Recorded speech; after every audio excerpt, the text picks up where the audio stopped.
श्री कोल्ह जी और अल्ल जी इन दोनों भाइयों का चरित्र सुनो। इसके सुनने से प्रभु में विश्वास और भक्ति बढ़ती है। इन दोनों में बड़े भाई श्री कोल्ह जी थे, जो संसार के विषयों से बिल्कुल परम वैराग्यवान, तामसी पदार्थ तो छूते भी नहीं थे।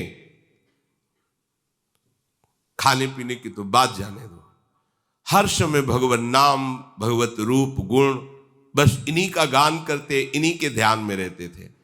और इनके जो दूसरे भाई थे छोटे अल्ह जी, वो सब कुछ खाते पीते थे, राजसी भोग भोगते थे और राजा के साथ, राजकुमार के साथ ही बैठते उठते और राजाओं के ही गुण गाते, रजोगुणी रूप की महिमा गाते। वो बड़ी सुंदर थी, वो बड़ा सुंदर था, ऐसा वैसा। कभी वो भगवान का गुणगान करने में रुचि नहीं रख रहे थे। पर खास बात थी कि वो बड़े भाई का बहुत आदर करते थे। जो भक्त थे बड़े भाई, उनका वो आदर करते थे। लेकिन कभी कभी भगवान की कोई चर्चा सुन लिया, कोई ऐसे पद गा दिया, रुचि नहीं। रुचि तो राजाओं के रूप गुण का गान करना, उनके भोग विलास में, वैसे ही सब खाते जो नहीं खाना चाहिए। पर खास बात क्या हुई, बोले बड़े के अधीन रहे, उनके सामने जाते ही नम्र रहते। ईश्वर और अपने बड़े भाई भक्त में कोई अंतर उनकी दृष्टि में नहीं था, इतना आदर करते थे। ये बहुत बड़ी बात हो गई। उनके सामने जितनी देर रहते बहुत दैन्य रहते, बिल्कुल मानो एकदम साधु। बाद में तो सब रजोगुणी। बड़ा भाई देख करके अंदर से बड़ा दुखी होता कि सामने तो बहुत दैन्यता करता है, पीछे ये सब मनमानी आचरण करता है। क्या करें, इसको ले चलें एक बार भगवान के सामने, इसको ले चलें, शायद इसकी बुद्धि बदले। चलो द्वारिकापुरी, द्वारिकाधीश के दर्शन करो, उनको साष्टांग प्रणाम करो, तुम्हारा मंगल होगा।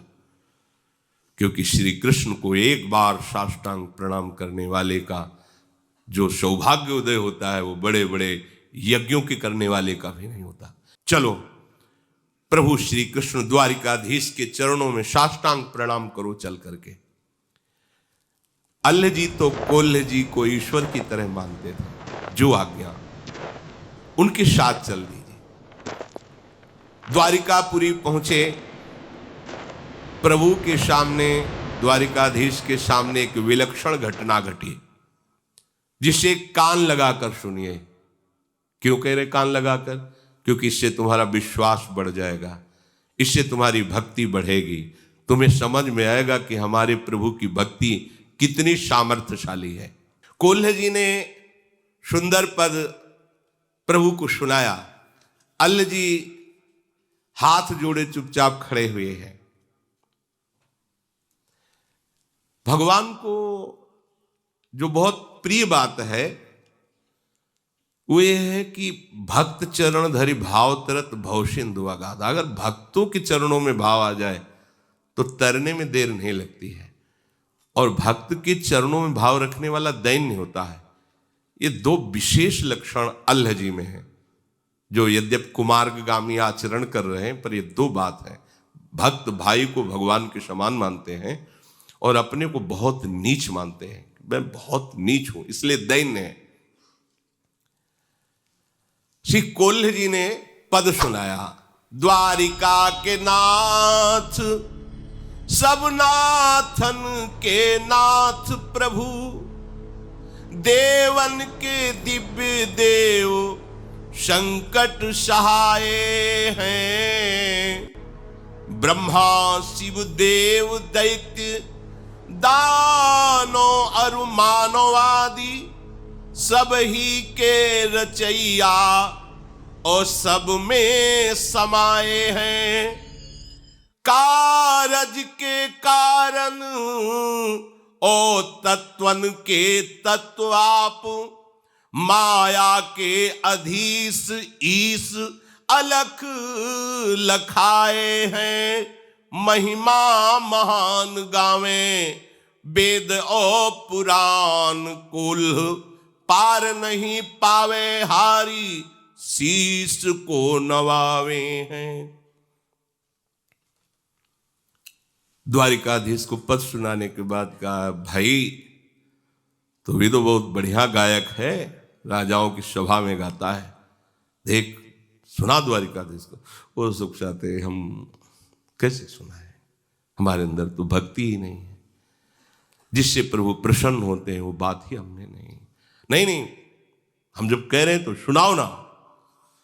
तो उन्होंने प्रभु की ब्रज लीला संबंधी पद सुनाए। बड़ा सुंदर उनका स्वर था, क्योंकि राजाओं की सभा में तो सब रजोगुणी काम था।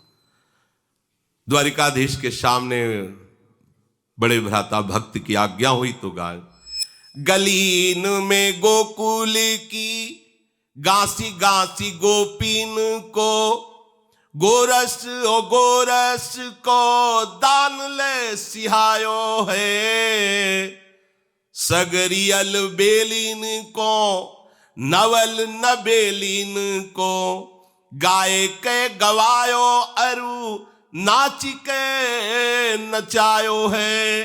अबुलान आन मान प्राण की हरन हारी, बांसुरी बजाए घर बार भूलवायो है। ये जशुदा के छैया, ये रास रंग के रचैया, भैया नेह की नदी में तय नहायो और नहवायो है। देश विदेश के देखे नरेशन रीझिक को जो बूझी करेगो, याते तने तन जात गिरो गुण, सौ गुण अवगुण गाठी परेगो। बांसुरी वारो बड़ो रिझवार है, श्याम जुने कुसुढार ढरेगो। ये लाड़ी लो छैल छबीलो अहीर को, पीर हमारे ही की हरेगो। वाह वाह वाह, द्वारिकाधीश बोल पड़े, वाह वाह। सब आश्चर्यचकित हो गए प्रभु के श्री विग्रह से। साक्षात द्वारिकाधीश बोल पड़े, वाह वाह। ब्रज की लीला, प्रभु चित्त चोर के भी चित्त को चुराने लगे। महामहिम श्री जगन्नाथ जी का जो आप रूप देख रहे हैं, ब्रज लीला श्रवण का परिणाम है। प्रेम विकल विह्वल स्वरूप जो जगन्नाथ जी का है, ये ब्रज लीला महाप्रेम स्वरूप है। प्रभु ने हुंकार भरी, वाह। कोल्ह जी ने गाया, द्वारिका के नाथ हो सब महिमा। जब अल्लाह जी ने गाया, पूरा मंदिर आश्चर्यचकित हो गया कि वाह वाह वाह। पहला आश्चर्य तो कि आज तक कभी कोल्ह जी के सामने कोई भागवतिक चमत्कार नहीं प्रकट हुआ था। अल्लाह जी कभी दर्शन करने नहीं आए थे, वही उपद्रव रजोगुणी। पर आज दर्शन करने आए, भगवान ने वाह वाह कह दिया। पहले ही चुभा, ये को बार हम इतना आए, रोज आए, दर्शन किए, गाए, कभी वाह वाह नहीं। हम तो जानते हैं ना, आप भी जानते हो कि शराब वो सब वाह वाह वाह। चलो ठीक, थोड़ी तसल्ली। अब दूसरा प्रोग्राम, माला और प्रसाद। जाओ, जो अंग शेव उनसे पहनाओ जाके अल्लाह जी को। नजदीक गए, अल्लाह जी किसका नाम? जी, ये माला दो। नहीं नहीं, हमें नहीं दी होगी, मैं तो नीच आदमी हूं, गंदा आचरण करता हूं, ये मेरे भाई को दी होगी। ये जन्म से भगवत भक्ति में लगे हैं, प्रभु के इन्हीं के चरणों के हम आश्रित, इनको दे। नहीं नहीं, भगवान ने नाम लेकर कहा अल्लाह जी को देना। अल्लाह जी तुम्हारा नाम? हाँ, माला पहना दी, प्रसाद। अब तो कोल्ह जी की दृष्टि बदल गई और भगवान की तरफ प्रणय कोप से देखेंगे। मतलब अपमान ही करना था तो थोड़ा हल्का करते, इतला कि हम इतला गाते रहे, कभी वाह वाह नहीं कहा। और इसने गाया और माला प्रसादी हृदय में एकदम। इनको नहीं दिया, आपको दिया है, आपका अल्लाह जी नाम पहना। ये है, थोड़ा भी अगर कहीं दासत्व में कमी रह जाती तो ये बात आ जाती है। अरे हमारे स्वामी हैं, यहां प्रसन्नता होनी चाहिए कि हम लिवा के लाए, तो इस नाते से प्रभु कितना इसको आदर दे रहे हैं। पर वो अल्लाह जी के कहने पर पुजारी ने कोल्ह जी को साफ कह दिया, ये माला तुम्हें नहीं, ये अल्लाह जी के लिए है। कोल्ह जी को लगा बहुत बड़ा अपमान भगवान ने कर दिया। बस ये बात समझो, भगवान मंगल भवन है, भगवान से सम्मान चाहते हो, उनकी हर चेष्टा मंगल स्वरूप है, ये रहता है, पक्का रहता है। और ये बहुत बुरा रोग है, बड़े बड़ों के अंदर रहता है। तो उनको लगा कि भगवान ने बहुत बड़ा हमारा अपमान पूरी इस द्वारिका के मंदिर में सभा में कर दिया। अब तो जीना जिसके लिए हम भक्ति करते थे उसी ने अपमान। कैसी देखो लीला कैसी विचित्र होती है। कोल्ह जी ने अपना अपमान समझ करके आत्महत्या करना उचित समझा। इतना जलन हो गई, अब ठीक नहीं है, तो समुद्र में जाके कूद गए।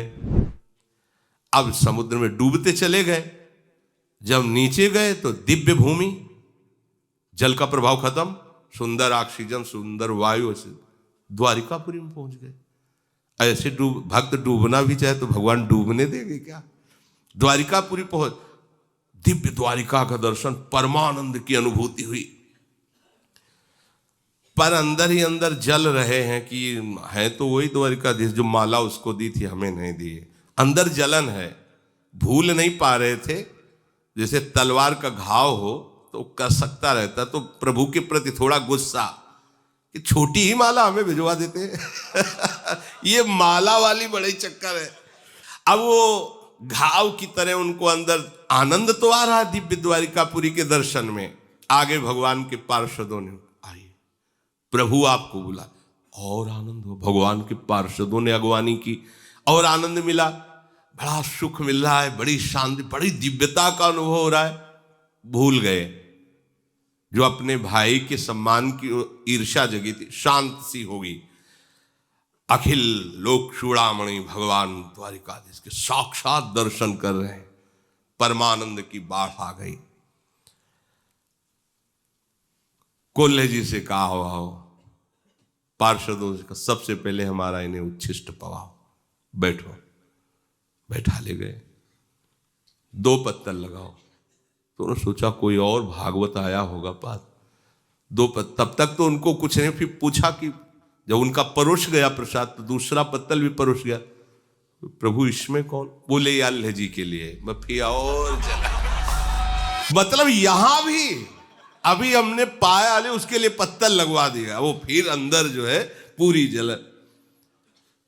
तुम्हारे छोटे भाई अल्लाह जी के लिए है और वो तुमको भी तो बहुत प्यारा है।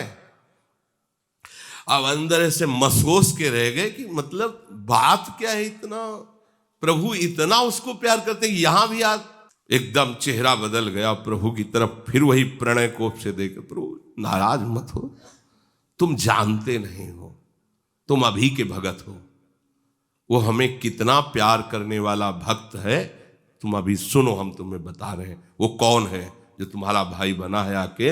आज जिसे तुम रजोगुण में देख रहे हो, एक वासना का आदर करने से उसका मार्ग रुक गया।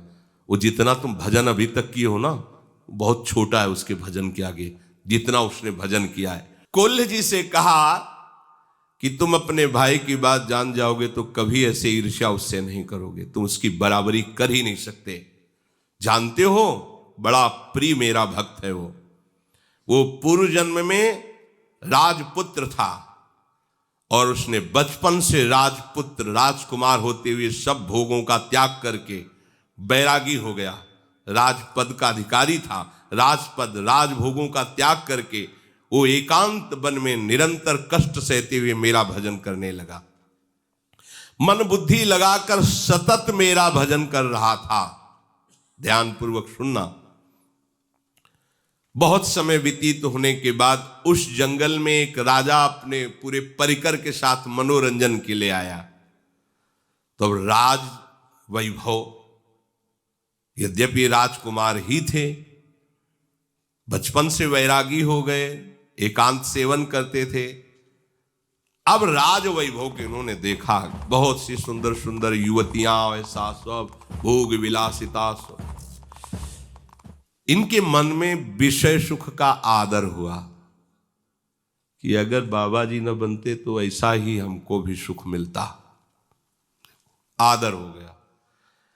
अब वो वासना इतना जोर पकड़ी, इसमें देर नहीं लगता, समुद्र बनने में तरंग आई और आपने आदर किया और पूरे हृदय पर अधिकार कर लिया। अब तो बस भजन रुक गया। के विधि मिले सुंदरी बाला, जैसे नारद जी के मन में नहीं, ऐसे कि अब ये सब कैसे भोग प्राप्त हो। संसारी सुख भोगने की प्रबल लालसा हो गई और उसी को लालसा को लिए हुए शरीर छूटा। भगवान वर्णन कर रहे हैं, तो मैंने बड़ा स्वस्थ और तेजस्वी इनको शरीर दिया। भोगो विषय को, लो मालिक हैं हमारे। तुम्हारा मन हुआ, तुम्हारी वासना जागृत हुई और राजा के राजकुमार से मित्रता कराई और जन्म दिया ऐसे महाभागवत के घर में। कोल्ह जी के भाई बने आगे। देखो कैसा विधान, कैसा कवच है भक्ति का, वासना है तो संग राजकुमार का। वैसे ही जो भोग देखे थे वही भोग राजकुमार के साथ खूब भोगो, खाओ पियो दुनिया का। अब भक्त का संग और वासना, देखो भगवान कैसा यही संयोग होता है। अब भक्त के संग ने उस वासना से खींचा है, जीवन असार चलना द्वारिकाधीश। सामने गए और जहां से रुका था साधन वही जागृत हो गया। केवल तो प्रभु का स्वभाव सूरदास जी वर्णन करते हैं कि विमुख भये निमिषहु न अकृपा, जब चितये तब ऐसे। प्रभु बीच वाली बात नहीं देखते कि हमको छोड़कर विषयों में, यही तो अगर वो ऐसा देखें तो अपने लोग तो कभी आगे ही नहीं बढ़ सकते, भगवत मार्ग में चल ही नहीं सकते। भगवान ने बताया कि तुम्हारा अभी तो बहुत छोटा भजन है, इसका भजन देखो।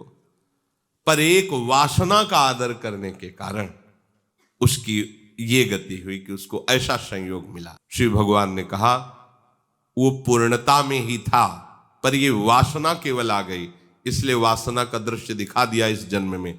अब वो भी पूर्ण हो गया। भजन का एक बात है कि वो बढ़ता है, जैसे भगवान का रूप बढ़ता है, भगवान की महिमा, ऐसे भजन है। वो वासना तो मिली ही और जो भजन स्टॉक में था वो बढ़ा और सीधे भगवत प्राप्त बना दिया।